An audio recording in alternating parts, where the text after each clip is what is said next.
This is Tom Doody, middle-aged American living in New Jersey near the Lincoln Tunnel. If you were to visit my website, you would type Howdy Doody into Google. You'll find the correct spelling of the famous puppet. You then combine Tom Doody in a Google search for my site. One American looks in the mirror. I'll read words posted on Spiegel.com by a media pro, Markus Feldenkirchen. I'll explain who he is.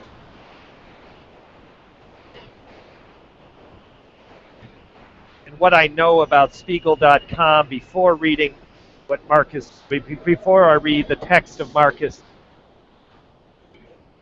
After I read his text, I'll explain my purpose. I'll explain where I am, why I'm here, why I've done this repetitively,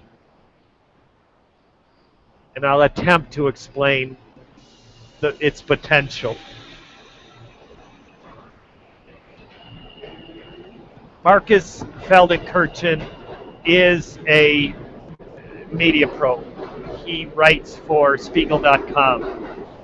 I do not know Markus. This is the only text from Markus I read other than he replied to me getting his attention the first time I did this, and he said two things. Thanks. He also described what I did as unique. Other than that, I've read the text that I'm going to read now and that thanks, unique comment. Now, I do know a little bit more about Spiegel.com and the sister company, the sibling company, Der Spiegel. Listeners, forgive me for sounding condescending. Der in German means the, and Spiegel means mirror. So we have Der Spiegel, which means the mirror. Well, that's the first company. It's been around for about a half century. It spurred in 2000 Spiegel.com, which Markus writes for now. Does Markus also write for Der Spiegel? I don't know. Do Der Spiegel writers also write for Spiegel.com? I don't know. However, I did read that they are independent editorial staffs, but independent, from my experience, usually has a small I with independent. There is some flow between. I can't validate that. It's my suspicion. To put this in terms of English-speaking people, the magazine that complemented Spiegel, both Der Spiegel, Spiegel.com, is Economist, The Economist, which is an English publication, one I speak highly of. They are known by many people who read English publications, and I don't mean English of the country of England. I mean anyone who reads most of their news in the language of English. Many of those people know The Economist. It is my sense that what you come to expect as a reader of The Economist, this is what you would expect of Spiegel.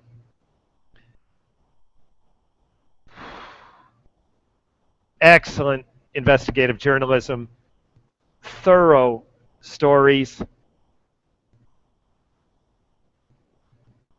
And that's the introduction of Spiegel.com, Der Spiegel, and Markus Feldenkirchen.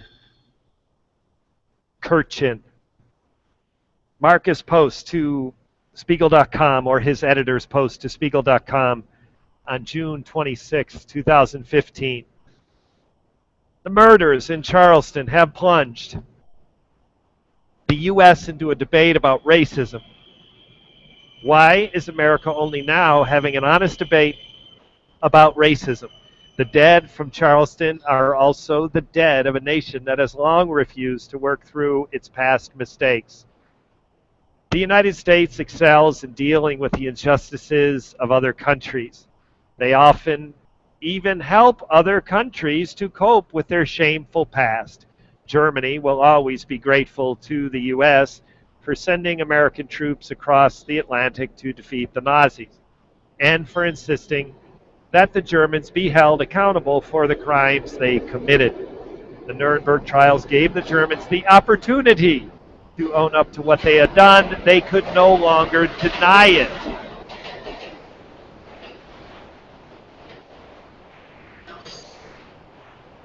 The U.S. has been less successful, however, in conducting the same process when addressing the dark parts of its own past. This includes its treatment of Native Americans who were brutally repressed or even killed in order to clear the way for Western expansion. They were betrayed, neglected, and disrespected. Today, they live on reservations, some of the saddest living conditions the civilized world has to offer. Americans seem even more forgetful when it comes to the history of blacks who were once snatched from their homes, forced to ship galleys, and kept like animals for centuries. Even after the end of the Civil War and the official abolition of slavery, it took another 100 years before the discriminatory racial laws were finally officially lifted. To this day, the U.S. has never issued a formal apology nor made any attempts at redress, let alone compensation. Instead, many patterns of institutionalized racism still exist. When a clean break from the past is not made, it may be difficult for people to part with their old ways of thinking. Indeed, not only do many Americans continue to hold twisted notions of superiority of whites, but these beliefs go unchallenged. Imagine 150 years have passed since the American Civil War ended, and only now has the nation debate begun over whether some of the symbols of the South are inappropriate. 9 black people had to die in Charleston, executed by white Nazis, adorned with the Confederate flag and other symbols of alleged white supremacy. It seems that there was never a thought given to the fact that the South went to war against the North partly in order to defend their right to continue to hold blacks like animals, put them in chains, beat them when they were down. How is it that many politicians and American citizens, this flag is now only become a little embarrassing? Why are people now only asking whether it really is a good idea to name streets and public spaces after the greatest generals in the fight for slavery? They may have been brave soldiers, but if they were fighting for a despicable cause, they should not have monuments built in their honor, unless, of course, we believe what they stand for is really not so reprehensible. On the Mall in Washington, and not somewhere in Germany, one can find one of the best, most poignant Holocaust museums in the world, yet similarly impressive museums dedicated to the history of slavery, to racist policies throughout the American history, to the treatment of Native Americans are missing. Thomas Jefferson, the author of the Declaration of Independence, is enshrined on the Mall in Washington in a monument fit for a deity. The fact that Jefferson was in fact himself a brutal slave owner is something one only comes to learn at his former estate in Monticello. Perhaps, not surprisingly, that fact is not prominently displayed. To date, the American treatment of its own dark past is so ignorantly passive, so intentionally vague, so in denial that it begs the question, do the majority of Americans feel any guilt or acknowledge any wrongdoing toward blacks and Native Americans? Every nation has its dark spots in its past, and nowhere are those spots darker than in Germany. However, the greatest of a country reflects on how it deals with its past and whether it critically examines it. And in that respect, the United States is not the great nation it believes itself to be.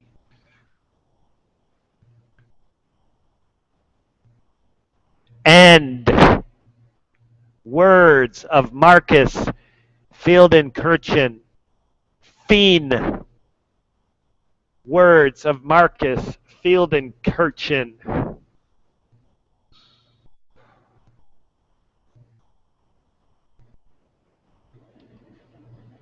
Beginning, words of Tom Doody. NYC Subterranean, 14th Street.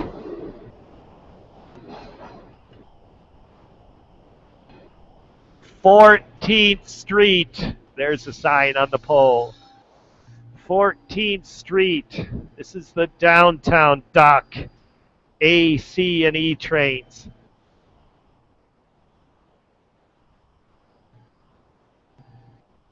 I am here because I just recorded a Google podcast with my amigo Adam, subject credit card debt talk, and it was a location I've wanted to use since I started credit card debt, but it was too new and I felt like I was managing too many things. And although I identified this spot as ideal, I was kind of hesitant to use it when so many other things were kind of clumsy. Now I'm a little more fluid at these Google Hangouts, and so I used it.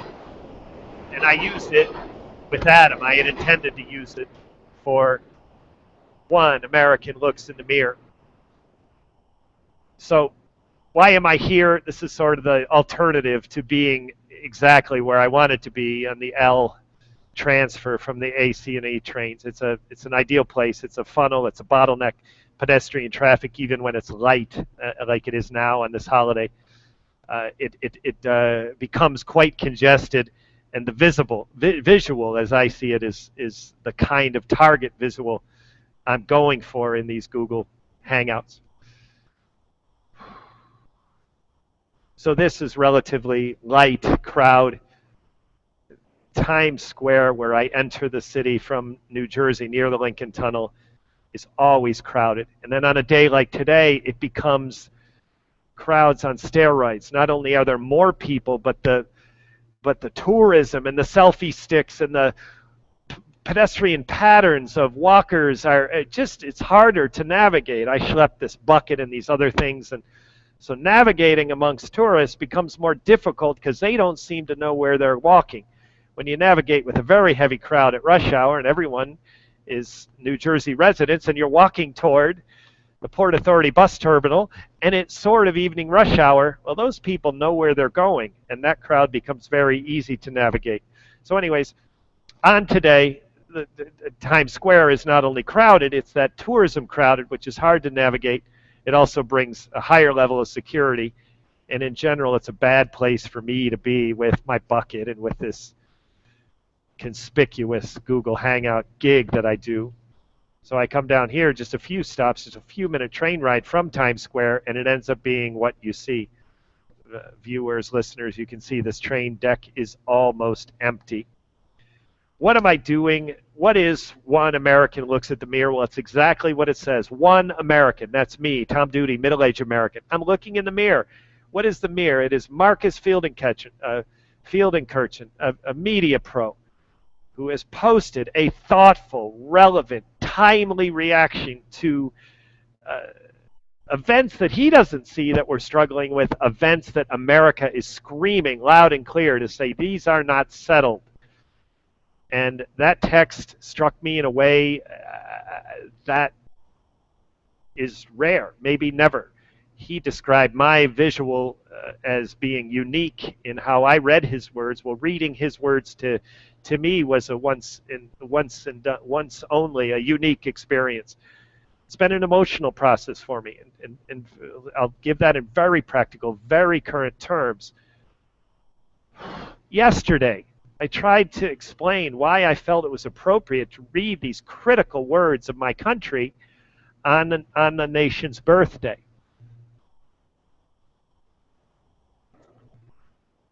And then I listened to myself doing that, and I was sort of convinced. And my words communicated that I was sort of convinced that this activity, One American Looks in the Mirror, an American who reads critical words of his country on a day we're supposed to celebrate his country. Well, today feels better. Today feels more righteous. Today feels like this activity is appropriate, even on the nation's birthday. So what I'm trying to say is this is an emotional process. And just from yesterday, claiming that I'm convinced, sounding modestly convinced to today feeling both feet planted. This is appropriate to do on the nation's birthday. Especially my wife is working. I got time on my hands. It is respectful, not only not disrespectful, it is respectful of the nation's birthday. So here's my words to explain what I feel fully today that I felt partially yesterday. A mother often is in denial about his son or daughter. Now I'm going to choose the masculine version of this. I am a man, and mother-son relationship is a little more intimate and familiar to me. So mother denies son is gay. Mother denies son is an alcoholic. Mother denies son is a drug addict. Mother denies son is arrogant. Mother denies that son is a dick rider. Mother denies son has relationship problems. Mother denies son is having an affair. Not just with his wife, against his wife, out of that relationship, but also there's, the Tiger Woods thing. He had like 8 mistresses. The mistresses were upset that they weren't the only mistress. So that's a twisted element I will laugh about forever. But that mother sure didn't have to reconcile with Tiger's affairs. So let's clear the table of all the messy things that sons do that mothers deny, and just deal with homosexuality and alcoholism or drug addiction. So since I feel more firsthand experience with drug addiction and alcoholism, I had a family week in a rehab, and I came to understand, reading the book and really kind of stepping through this concept of codependence and how people do such self-destructive things to themselves. So now you got the scenario, you got a drug addict, you got an alcoholic, and the person is just ruining his life, and the mother's in denial. The mother has a birthday party pretending everything is fine. This is a life to celebrate. Well, it is a life to celebrate for the mother because the mother hasn't died, and drug addicts and alcoholics are often doing stupid things like driving cars drunk, and the chances they take that could end their life are often frequent and real. So the mother is celebrating a birthday, but she's in denial. Now all of a sudden you take that same mother and you put her in family week like I did at the Meadows in 2003, and now all of a sudden that mother goes through some group therapy, and that mother says, oh my God, I'm in denial. And then listeners, please, this happens. It sounds far-fetched, but it happens. I've seen it happen. So now the mother has the same birthday party for the 22nd birthday when she was in denial. Her son is not a drug addict. Her son, we're celebrating the life, not mentioning anything that the fact that this person, if you brought a drop of alcohol into this house, this person would probably walk out smashed because he would not be able to stop. And the mother at age 22 birthday, he turns 22, is enabling by denying these troubles. And all of a sudden 23 comes around and the mother is not denying. She's still celebrating the life. And God, for the life of a mother whose son is a drug addict or alcoholic or both, this life is delicate. It's fragile. She's, whether she wants to admit it or not, she's seen the near death of that son more times than she cares to remember. And the way she deals with caring to remember is by not remembering them, going in denial.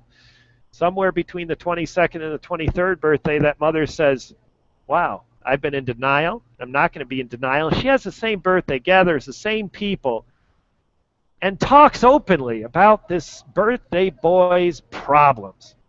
Maybe shares some experience that she had in family week, in rehab. Now, knowing what I know about codependence, the largest chunk of kind of academic, more professional knowledge I have comes from an author named Pia Mellody, who wrote Facing Codependency. I know she's read other books since then, but that's what was fresh when I went to her program in the Meadows in 2003.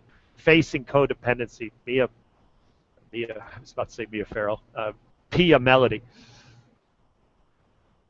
So now that mother says, okay, I'm no longer in denial. I still am thanking God. I'm still celebrating this life because this person is not dead.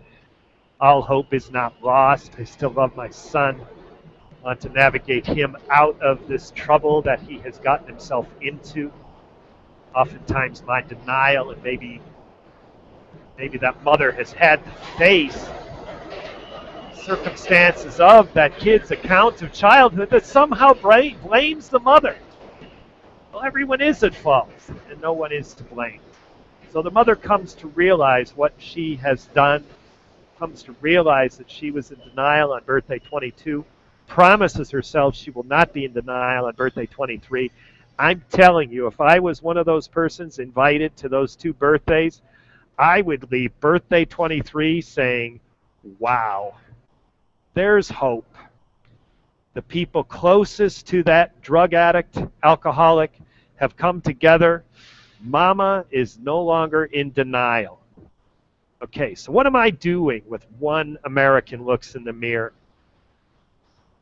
Even though I claim to be a person who is able to see the faults of myself and my country, that's always only partially correct. By doing this exercise, I feel in the most intense and emotional way that I am doing what I claim to have been doing all my life, which is reconciling with my own faults and the faults of organizations and countries I belong to or associated with. I know when I got ejected from my life as a food scientist, suddenly I found it very easy to find faults in the companies that employed me that now purged me. Wow, I could see their faults in full living color. But I'm not purged by the United States, and I am still authorized to speak for Tom Doody. I am still authorized to speak as an American.